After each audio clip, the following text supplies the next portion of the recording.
Monsieur Petit. Monsieur Petit était vraiment très petit. Tu n'as sans doute jamais vu quelqu'un d'aussi petit. Il était à peu près grand comme une épingle, ce qui n'est pas très grand. Alors, il vaudrait peut-être mieux dire que Monsieur Petit était aussi petit qu'une épingle. Monsieur Petit vivait dans une toute petite maison, sous une marguerite, au fond du jardin de Monsieur Robinson. C'était une très jolie maison, vraiment minuscule. Elle convenait très bien à Monsieur Petit. Il s'y plaisait beaucoup. Un jour, Monsieur Petit décida de chercher du travail. Mais voilà, le malheur est qu'il existe peu de métiers pour petits hommes. Quel genre de travail pouvait-il bien faire? Monsieur Petit réfléchit longtemps, mais ne trouva pas d'idée. Pas une seule. Il continua pourtant de réfléchir tout en mangeant. Son repas se composait d'une moitié de petits pois, d'une miette de pain et d'une goutte de limonade. Tandis qu'il dégustait son repas, Monsieur Petit n'arrêtait pas de penser, sans aucun résultat. Cet effort lui donna soif et il se reversa une goutte de limonade. J'ai trouvé, se dit-il. Après le déjeuner, j'irai voir Monsieur Robinson pour lui demander son avis. Mais la maison de Monsieur Robinson était au bout du jardin. C'était bien loin pour quelqu'un d'aussi petit que Monsieur Petit. À mi-chemin, tout essoufflé, il s'assit sur un caillou. Un ver de terre passait par là. Il s'arrêta. Bonjour, Monsieur Petit. Bonjour, Werther, répondit Monsieur Petit au ver de terre qu'il connaissait très bien. Alors on se promène demanda Werther. Je vais voir Monsieur Robinson, expliqua Monsieur Petit. Ah bon dit Monsieur Werther. Je cherche du travail, ajouta Monsieur Petit. Ah bon répondit le ver de terre qui n'avait pas beaucoup de vocabulaire. Après s'être reposé un moment, Monsieur Petit se remit en route et ne s'arrêta qu'une fois arrivé devant la maison de Monsieur Robinson. Il grimpa les marches de l'escalier qui menait à la porte. Il frappa, mais personne ne l'entendit. Il frappa à nouveau. On ne l'entendit pas davantage. L'ennui, vois-tu, c'est que lorsqu'on est aussi petit que Monsieur Petit, on ne peut pas frapper très fort. Monsieur Petit leva les yeux.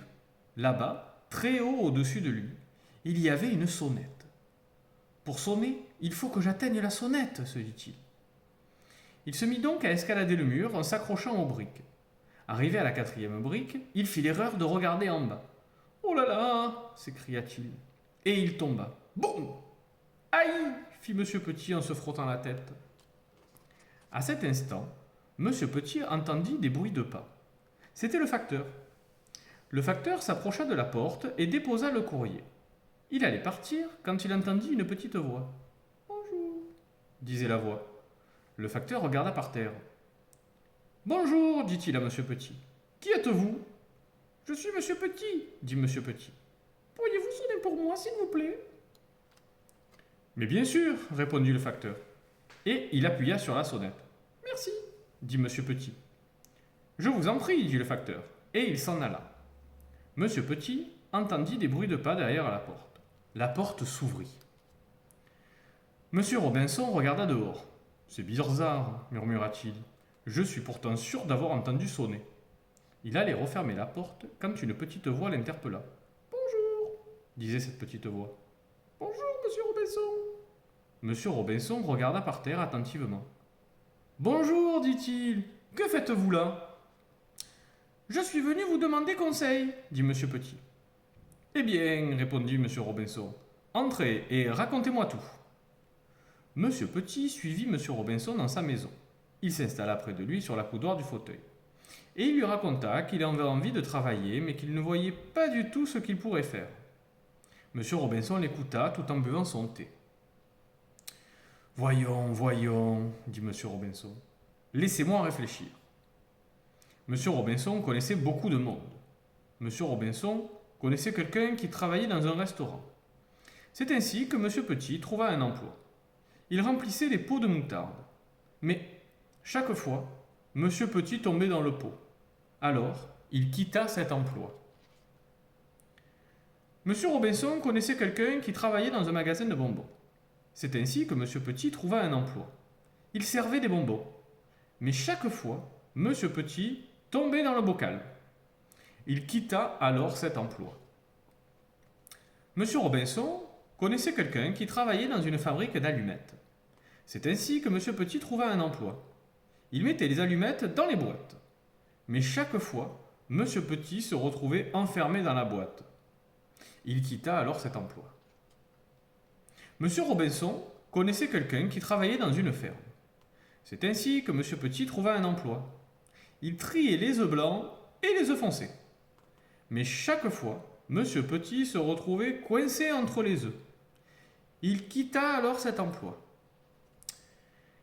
Qu'est-ce qu'on va bien faire de vous demanda un soir Monsieur Robinson à Monsieur Petit. Je ne sais pas, répondit Monsieur Petit d'une toute petite voix. J'ai une autre idée, dit Monsieur Robinson. Je connais quelqu'un qui écrit des livres pour les enfants. Vous pourriez peut-être travailler pour lui. Alors, le lendemain, Monsieur Robinson emmena Monsieur Petit chez cet écrivain. Puis-je travailler pour vous lui demanda Monsieur Petit. Mais bien sûr, répondit l'écrivain. Donnez-moi un crayon et parlez-moi de tous les métiers que vous avez faits. Je vais écrire un livre là-dessus et je l'appellerai Monsieur Petit. Ce livre n'intéressera pas les enfants, s'écria Monsieur Petit. Mais si, répondit l'écrivain, il leur plaira beaucoup. Il ne se trompait pas. Tu l'as aimé cette histoire, n'est-ce pas? Et voilà.